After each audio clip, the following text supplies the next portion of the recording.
The boundaries between the world we perceive and the world that breathes beneath the floorboards of our consciousness have always been thin for me. Yet I never truly understood the weight of that fragility until the winter I spent at Blackwood Reach. It was a house that did not merely stand upon the earth, but seemed to have grown out of it like a jagged, blackened tooth, aching with the memory of things better left forgotten.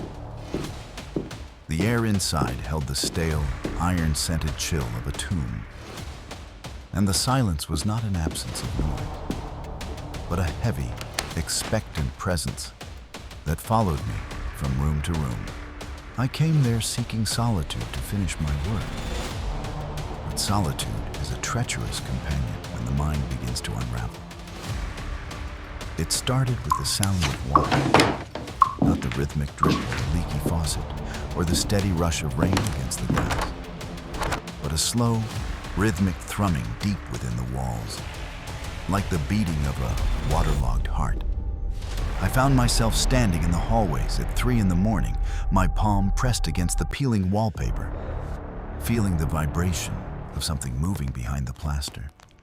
It felt thick and ancient, a liquid intelligence that knew I was listening. The first few days were manageable, a mere exercise in rationalization. I told myself the pipes were old, that the house was settling into the frozen mud of the valley, and that my isolation was playing tricks on my senses. But then the shadows began to change. I noticed it first in the study, where the evening sun cast long, distorted fingers across the floor.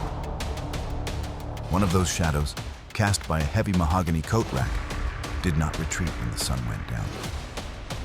It stayed there, a dark stain on the rug, darker than the night surrounding it. When I stepped on it, the air in the room grew cold enough to crack bone, and for a fleeting second, I felt a tug on my ankle, a gentle, insistent pull toward the basement door. There is a specific kind of dread that comes with the realization that your sanctuary has become your cage. Every door I closed seemed to open an inch on its own. Every mirror I passed held my reflection for a heartbeat too long, as if the man in the glass was contemplating whether or not to step out and take my place.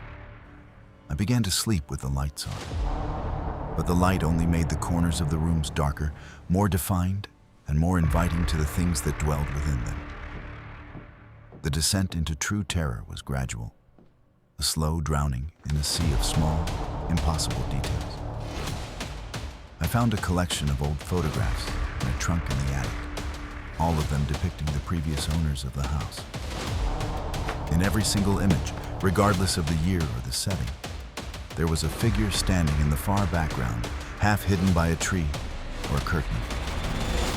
It was a tall, rail-thin shape with no face to speak of, just a smooth, pale surface where features should have been. As I flipped through the stack, the figure grew closer in each subsequent photo. In the final picture, taken just days before the last family vanished, the faceless thing was standing directly behind the photographer, its long, spindly fingers resting on their shoulders. I felt those same fingers on my own shoulders that night as I lay in bed.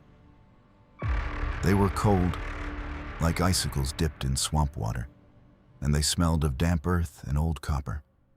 I did not move. I did not breathe. I stared at the ceiling and watched as the shadows gathered there, swirling into a vortex of ink.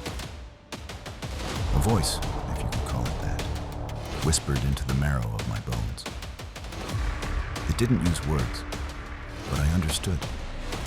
It was a hunger. The house was not a structure. It was a throat, and I was sliding slowly toward the gut.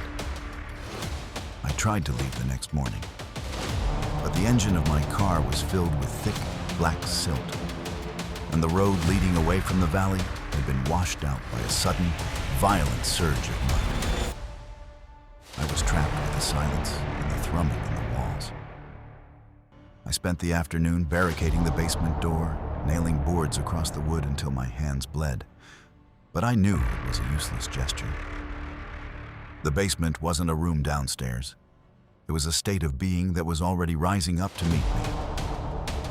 By evening, the house began to groan, The floorboards buckled and groaned under the weight of unseen footsteps.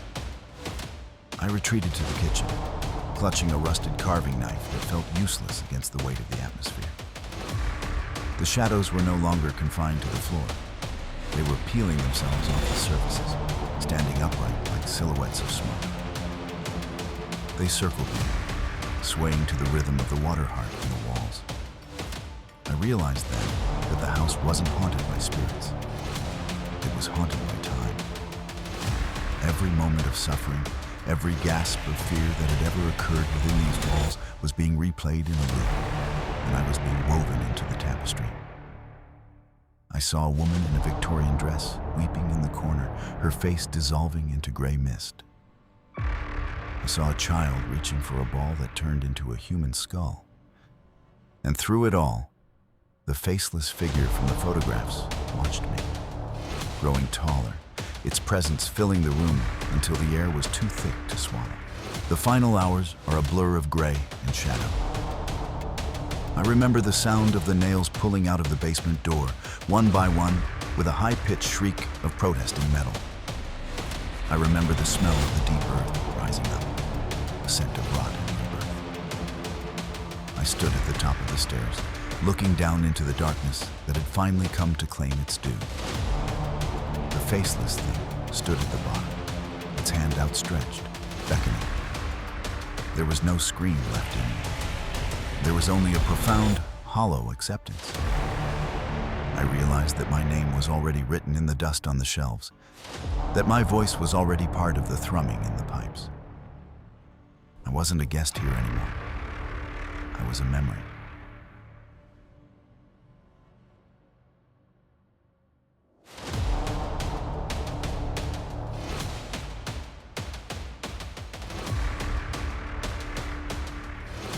I am writing this now by the light of a single, dying candle, though I suspect the light is an illusion. The walls are no longer wood and plaster, they are skin and bone. The window shows not the forest, but a vast empty void where the stars have gone out. The door is opening, not the door to the room, but the door to the end of things. The water heart is beating faster now, a frantic, wet thudding that echoes the pulse in my own throat. I can hear the footsteps on the stairs. They are heavy, dragging, and they sound exactly like my own. I look at the page and see that the ink is turning into blood. I look at my hands and see they are becoming translucent, fading into the gray fabric of the house. The handle is turning. The shadow under the door is spreading like a spilled drink. I find that I am not afraid anymore. Fear is for those who still have a future. I have only the house, and the house has me.